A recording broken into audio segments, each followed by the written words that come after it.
Chapter 1, the Manager and Management Accounting. Okay, in this presentation, we'll look at two learning objectives. We'll talk about the set of business functions in the value chain and identify dimensions of performance, and then explain a 5-step decision-making process and the role in management accounting. In other words, why management accounting cares about the value chain. Okay, managers at companies both large and small must understand how revenues and costs behave, or they risk losing control of the performance of their firms. So the value chain and supply chain analysis and key success factors. Customers demand much more than just a fair price. They expect quality products delivered in a timely manner. And that experience is the value derived from purchasing a particular product or service. And creating value is an important part of planning and implementing strategy. And management accounting is a really integral part of it.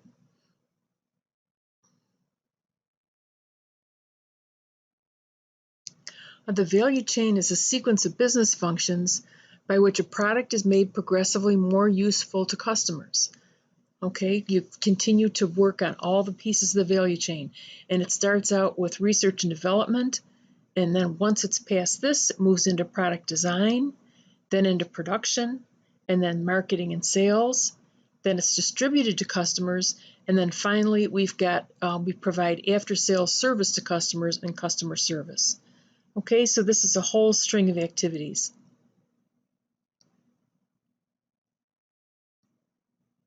Now here we have a pictorial view of the value chain.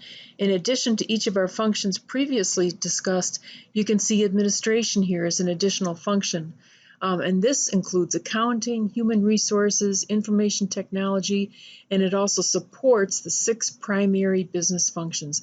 And these are called like line functions because they really are connected, well, sometimes, connected with customers. For sure, distribution and customer services and marketing.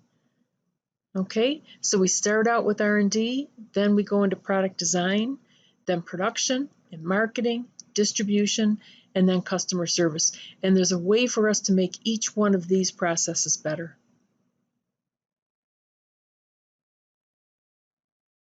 Now, to implement these strategies, companies use customer relationship management, and it integrates people and technology in all business functions to deepen the relationships with customers, partners, and distributors.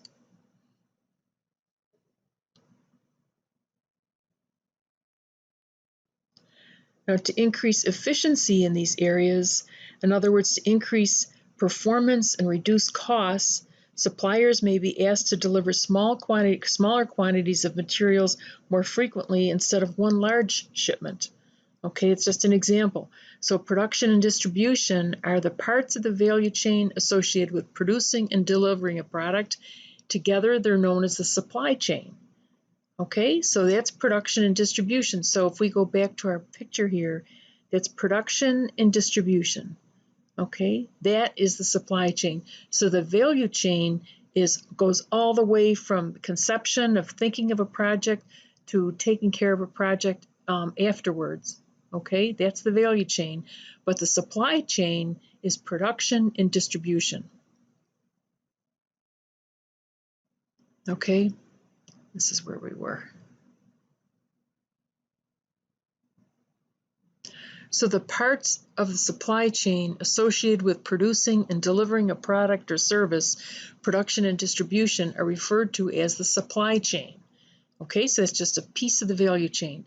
Part of cost management emphasizes integrating and coordinating activities across all companies in the supply chain to improve performance and reduce costs. So it might be something that I think if you supply some goods to Walmart, they expect you to monitor their shelves, send goods when they need them, and then the payment of it and everything is completely electronic. I mean, there aren't any people involved at all. Like as soon as the stuff ships, the invoice is sent and then it's paid for automatically, say by Walmart system. Okay, so here's an example of it. This describes the flow of goods, services, and information from the initial sources of materials and services to the delivery of product to customers, regardless of whether these activities occur in one organization or multiple. So this would be for a cola bottling company. You've got suppliers of concentrate. Then they manufacture it. It goes to the bottling company. Right? Then you've got other materials that come in too, goes to distribution, out to retail, and finally to the customer. So that is the supply chain. And there is room to improve all of these processes as well. Now, the key success factors to improve performance are shown here in this slide. Cost and efficiency means that managers must understand the activities that cause costs to arise, as well as monitor the marketplace to determine the prices customers are willing to pay for products and services. Quality means the customers expect high levels of quality. Total quality management is an integrative philosophy of management for continuously improving the quality of products and processes.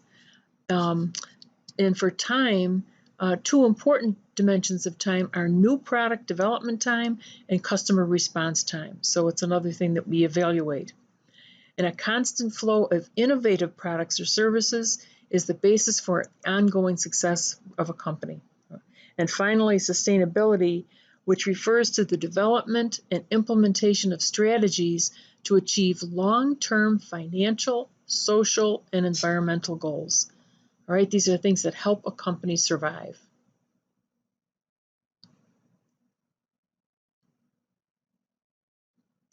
Now, management accountants help managers track the key success factors of their firms as well as those of their competitors, because competitive information serves as a benchmark that managers use to continuously improve their operations. Okay, we do that at USF. We've got a group of schools that we monitor to see what they're doing next, and we compare that to what we're doing. Okay, and that would be schools that we would like to be. Okay, like they're called like an aspiring group. Okay, so sustainability now, especially with COVID, with the virus, and the very notion of a pandemic, makes sustainability even more important. Like, what's your company going to do when it faces a time like this? And more investors care about it. Companies that emphasize sustainability find out that these goals attract and inspire employees.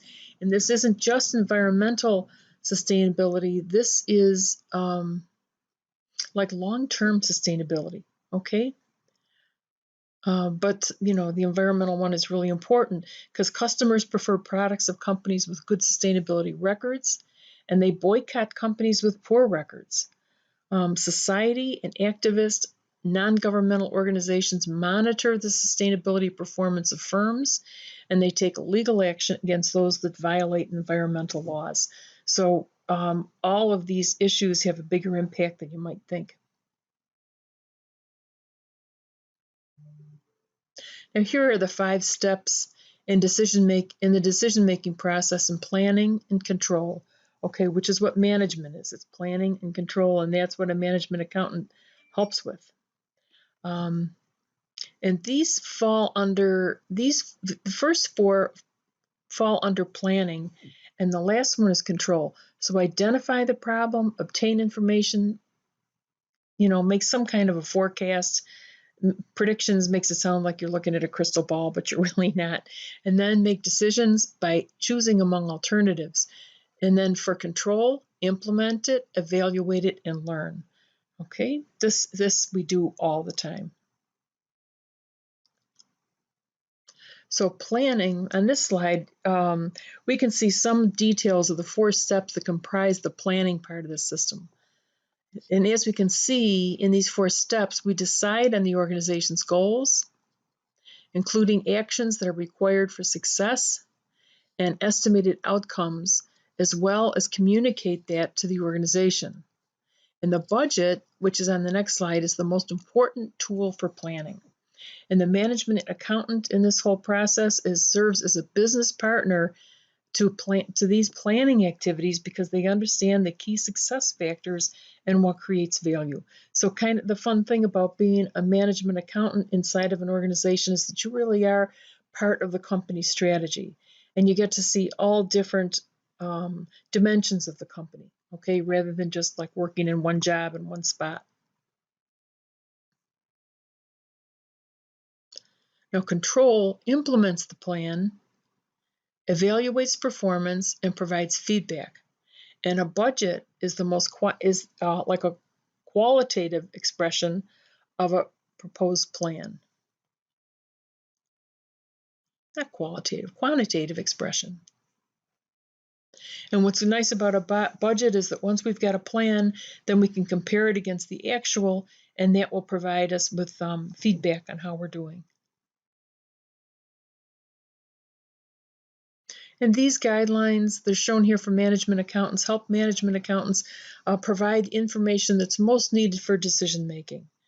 Okay, so the cost benefit approach compares the benefits of action to the benefits of an action purchased to the cost. Okay, so the benefits should exceed the costs. That's what we're looking at. It compares them.